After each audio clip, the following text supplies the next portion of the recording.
गुन्हा कधीही लपून राहत नाही। कितीही प्रयत्न केला तरीही कायद्यापासून गुन्हेगार वाचू शकणार नाही। कितीही चॅप्टर असला तरीही गुन्हेगारांच्या हाती पडतील बेड्या। फक्त तुम्ही राहा सावध। प्रत्येक क्षणी क्राइम टाइम, गुन्ह्यांचा पर्दाफाश। प्रत्येक प्रेम सुखांत नसतं।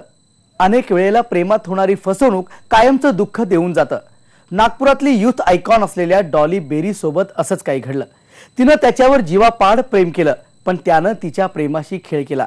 खेळ असा की त्यात तो मैदान सोडून पळून गेला आणि ती जगण्यासाठी संघर्ष करते।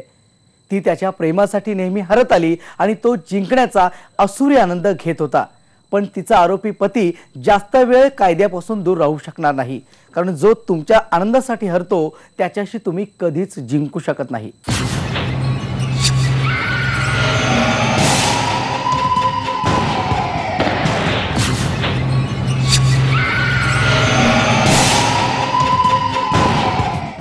काही मराठी हिंदी चित्रपटात हुंडाबळी हा विषय बऱ्याचदा आपण पाहिलाय। प्रत्यक्षात आता हुंडाबळी होत असेल का अशी शंका कधी आलीही असेल, याचं उत्तर हो असंच द्यावं लागेल। पण यातल्या काहीच घटना उघडकीस येतात। ही गोष्ट आहे नागपूरच्या डॉलीची। तिनं केलेल्या प्रेमाची आणि त्यानं केलेल्या फसवणुकीची। आयुष्य किती सुंदर आहे, त्याला आणखीही सुंदर करायचंय असं म्हणणाऱ्या डॉलीच्या आयुष्यात घडलं काही वेगळंच। उसकी जिम में पहचान हुई थी एक लड़के से। उसने मुझे कहा क्या मतलब मुझे उससे शादी करनी है। उन्होंने शादी का प्रस्ताव भेजा 1 महीने के अंदर, और मैंने अपनी बेटी की शादी करवा कर दी 7 महीने पहले। तो 7 महीने पहले बस 1 महीना खुश रही मेरी बेटी, उसके बाद में उनकी प्रताड़नाएं चालू हो गई। पैसे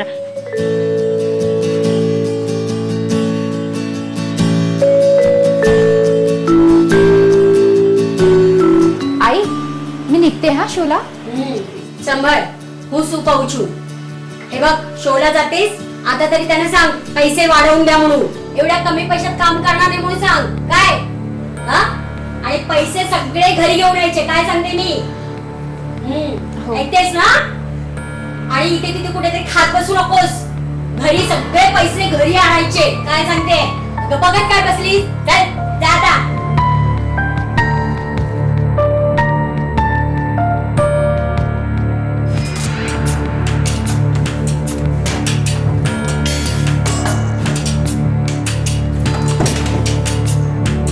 इव्हेंटमध्ये अँकर म्हणून डॉली बेरी काम करायची।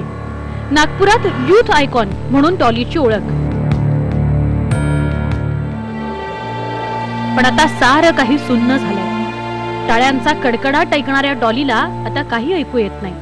आयुष्याचं सोनेरी स्वप्न पाहणारे तिचे डोळे आता फक्त उघडे आहेत। नेहमी हसतमुख असणाऱ्या डॉलीच्या चेहऱ्यावरचं हास्य कधी परतणार याची प्रतीक्षा डॉलीची आई करते।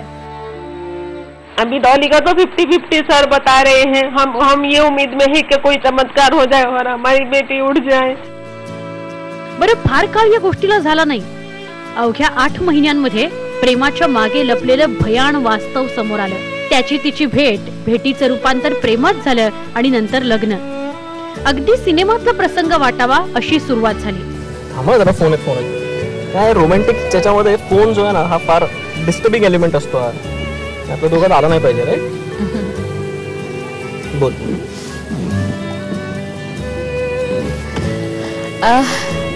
हा, आपण ना पहिल्यांदा मला आठवते आपण जिम मध्ये भेटलो होतो।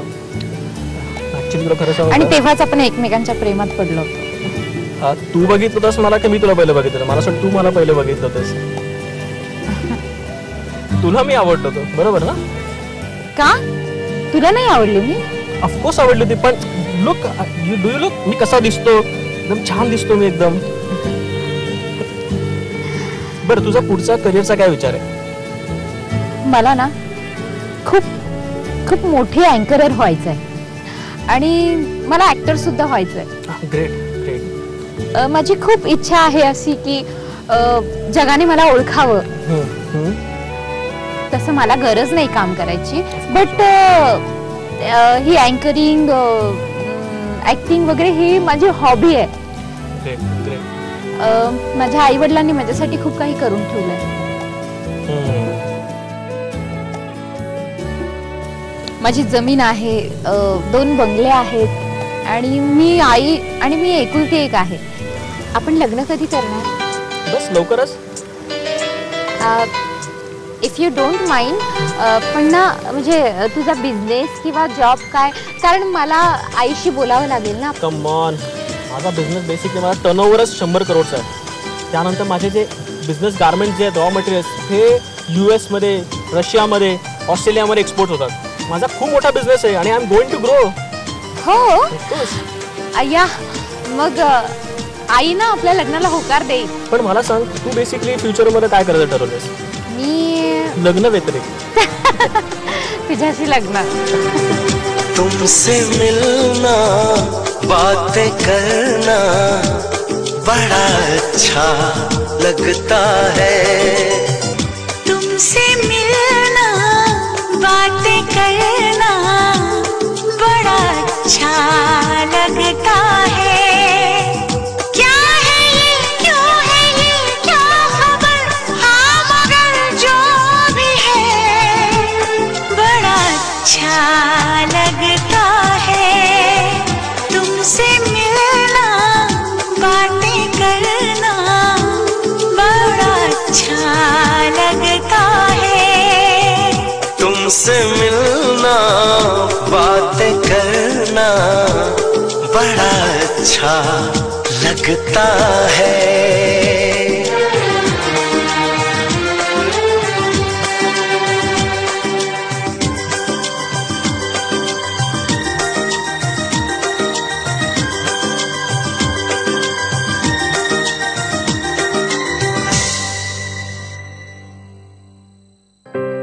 डिसेंबर 2015 मध्ये नागपूरच्या बेरी आणि मिरचंदानी कुटुंबाच्या सहमतीनं डॉली आणि नितीनचं लग्न झालं होतं.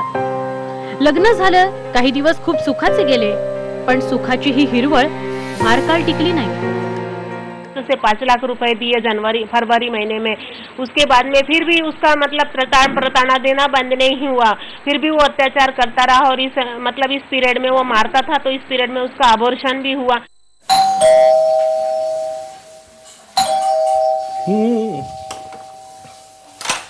अगं मम्मी कुठे गेली होती? अरे बँकेत.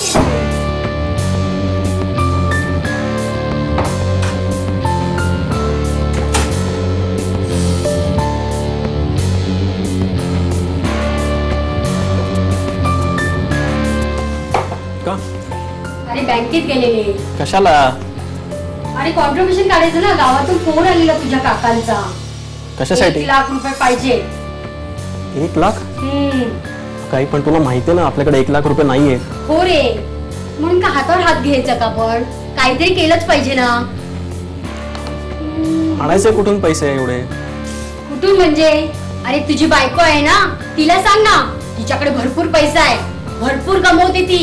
अरे तुला डोकं चालव? हा, सांग तिला. सांगतो तिला मी. असं मूळमुळीत सांगू नको, ठणकावून सांग तिला. भरपूर पैसा ठेवलाय तिने. पैशासाठी डॉलीच्या सासूनं आणि पतीनं तिचा छळ सुरू केला.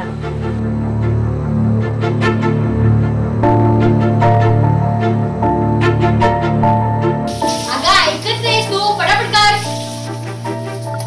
दुसरी पण कामं बाकी आहेत. काय म्हटलं मी? अगं आवर ना पटापट. आणि पाणी जरा कमी वापर.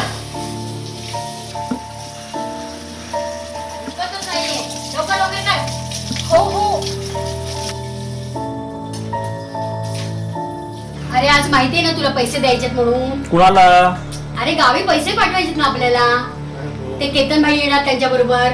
मग तू हिच्याशी बोललास का? मी बोलतो का उद्या? थांब जरा तू. काय बोलतो? आज ती घरात आहे ना, बोलून घे ना तिच्याशी. अगं बाहेर येतेस काय? अरे मला वाटलेलंच तू बोलला नसशील. हे बघ, आता संध्याकाळी बँकेत जा आणि पैसे काढून आण लवकर. अगं एवढं आहे तर तूच बोल ना. अरे मग रात्री पाठवायचे ना आपल्याला. ते केतन भाई येणार आहेत ना, मीच तिच्याशी बोलते. अगं लवकर बाहेर ये. ती काय ऐकत नाहीये बघ. ये म्हटलं ना, ऐकू येत नाही का तुला? बहिणी झाली वाटतं.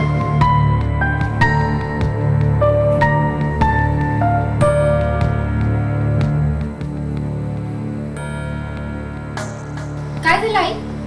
काय ग, याने तुला काय सांगितलं की नाही? कशाबद्दल? आज 1 लाख रुपये पाहिजे. ते केतन भाई येणार आहे गावावरून 1 लाख रुपये घेऊन जायला. काय रे? 1 लाख? हे बघ, तू ते काम कर, तो आता 1 लाख रुपये दे तुम्हाला, नंतर आपण ऍडजस्ट करू ना. अरे पण आताच मी तुला 5 लाख रुपये दिलेत बिझनेस साठी. दिलेस म्हणून काय मेहरबानी नाही केलीस? हा, ते तुमच्यासाठीच उपयोगी पडले ना. आणि हे बघ, गावी विहीर बांधणार आहे ते तुमच्यासाठी उपयोगी पडणार आहे. मी आहे काय खायला? हे बघ, ते 1 लाख रुपये तू आता काढशील ना, त्याची आपण विहीर खणूया, शेतीला लागणारे पाणी आता त्यासाठी. अरे पण असं इमिजिएटली मी 1 लाख रुपये काही कर आणि 1 लाख रुपये दे म्हणजे तेच. हे बघ, माझ्या आई वडिलांनी माझ्यासाठी ते पैसे बँकेत ठेवले. ते काय आम्हाला माहिती नाही. मला शिकवतेस? हा, तुला पैसे दिलेच पाहिजे. हा, नाही देणार मी पैसे. तू माझ्यावर उलट बोलतेस.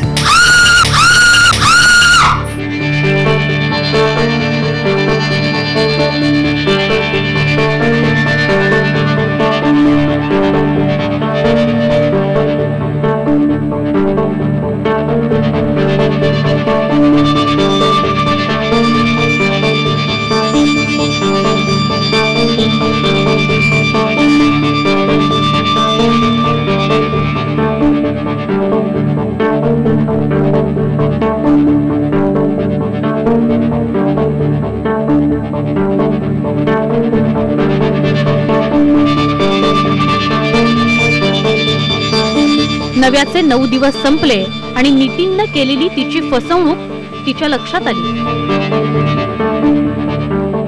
प्रेमात बढाया मारून त्यानं डॉलीशी लग्न केलं, पण काही दिवसातच त्यानं त्याचे असली रंग दाखवायला सुरुवात केली. प्रेम, लग्न आणि धोका याची कहाणी आपण पुढेही पाहणार आहोत. पण आता वेळ झाली आहे छोट्याशा ब्रेकची. तुम्ही कुठेच जाऊ नका. पाहत राहा क्राईम टाइम, गुन्ह्यांचा पर्दाफाश.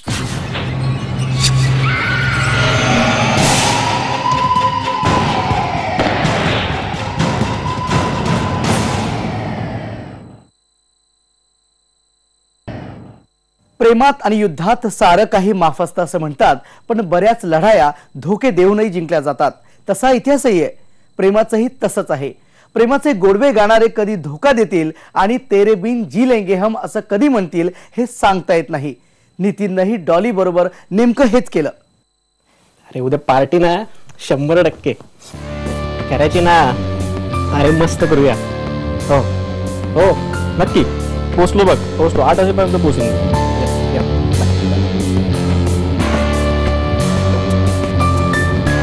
तुला काय झालं? बोल ना, तुला काय झालं आता? काय नाही. माशी का बसलीस उगाचच? बरं हे बघ, उद्या मला 50,000 रुपये हवे. उद्या मला एक बिझनेस मीटिंग आहे. ऐकली मी तुझी बिझनेस मीटिंग फोनवर. ग्रेट, ऐकलंस ना? हे बघ, हे ना तू चुकीचं करतोयस. हा, काय केलं चुकीचं मी?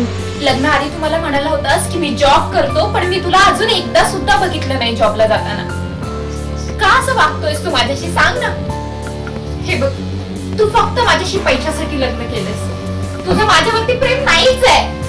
का असं वागलास? तू जर मला बोलला असतास ना की मला पैसे दे, तर मी पैसे असे ओवाळून टाकले असते रे तुझ्यावरून. अगं मागी तर काय प्रॉब्लेम आहे तुला? पैसे मागतो मी माझ्या बायकोकडे मागतो ना, तर दुसऱ्या कोणाकडे मागतोय? म्हणजे तू माझ्याशी पैशासाठी लग्न केलंस? तुझं माझ्यावरती प्रेम नाहीये ना? आणि तुझं सुद्धा माझ्या रूपावरती प्रेम होतं. एवढा चांगला पर्सनॅलिटी वाला मुलगा तुला मिळेल कुठे? अगं पैसे पैसे काय करते? तुझ्या पैशावरती मी मजा नाही मारणार तर कोण मारणार? लाज वाटते का तुला? अक्कल आहे का? माझी अक्कल काढतेस? अगं तुझी अक्कल कुठे गेली होती माझ्याशी लग्न करताना? हो, मलाच नव्हती अक्कल. तुझ्याशी लग्न केलं ना, काय मिळालं मला तुझ्याशी लग्न करून? तुझा आणि आईचा मात मीच चुकले. चल झोप तू.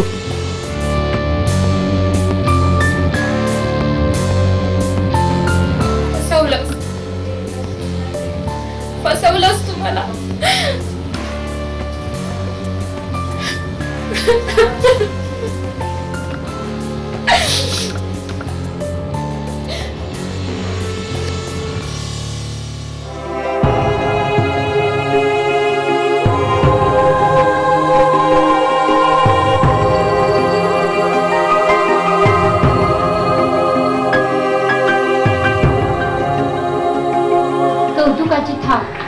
पायांचा कडकडाट ऐकल्याने माझ्या या निश्चित काय आहे कसलाच विचार न करता मी त्याच्यावरती प्रेम केलं आणि त्याने माझ्यावर खोटं प्रेम केलं. माझी फसवणूक केली नाही. त्याचं माझ्या पैशावर प्रेम होतं. आई बाबांनी किती विश्वासाने माझा हात त्याच्या हातात दिला, पण त्याने माझ्या आई बाबांना सुद्धा फसवलं. बस आता जगण्याची उमेदच संपली माझी.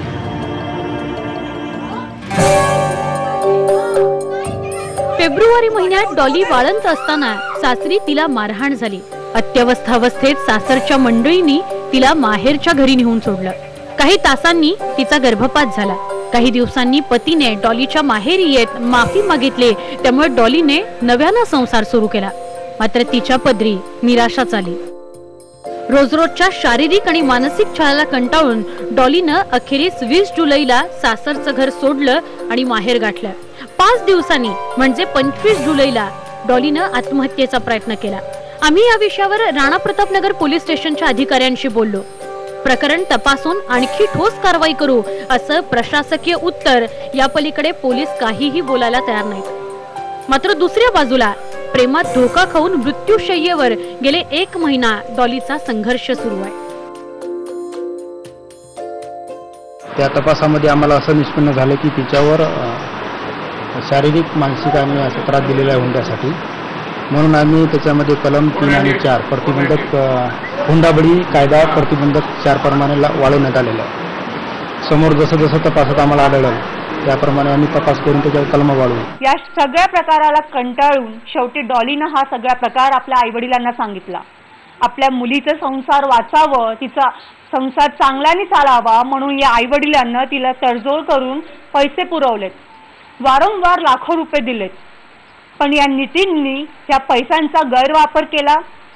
हे पैसे त्यांनी ऐशोआरामात उडवले आणि या सगळ्या प्रकाराला शेवटी कंटाळून डॉलीनं आत्महत्या करण्याचा प्रयत्न केला. डॉली मृत्यूशी संघर्ष करते. तिचे आई वडील ती बरी होण्याची वाट पाहतायत, पण तिला त्या स्थितीत आणणारा तिचा पती नितीन अजूनही फरार आहे. त्यामुळे डॉलीला न्याय मिळायलाच पाहिजे. व्हिडिओ जर्नलिस्ट सुनील लोंढेसह सुरभी शिरपूरकर, IBN लोकमत, नागपूर. खरं प्रेम करा. प्रेमानं जग जिंकता येतं. कारण प्रेमात फसवणूक करणाऱ्याला ना नियती माफ करते ना कायदा. स्वार्थासाठी आपला वापर करणाऱ्यांपासून तुम्हा आम्हा सर्वांनाच सावध राहण्याची गरज आहे. क्राईम टाइम या लोकप्रिय कार्यक्रमातून आम्ही गुन्ह्यांचं किंवा गुन्हेगारांचं उदात्तीकरण करत नाही, तर गुन्ह्यांपासून आपल्याला सावध करण्याचा आमचा हा उद्देश आहे. कारण आपण जिथं असतो तिथं आजूबाजूलाच गुन्हा वावरत असतो. ऐन मोका साधून गुन्हा घडत असतो. म्हणून काही आढळलं संशयास्पद पोलिसांना कळवा बिनदिक्कत. आजच्या भागात इथेच थांबतोय. सावध राहा प्रत्येक क्षणी. पाहत राहा क्राईम टाइम, गुन्ह्यांचा पर्दाफाश.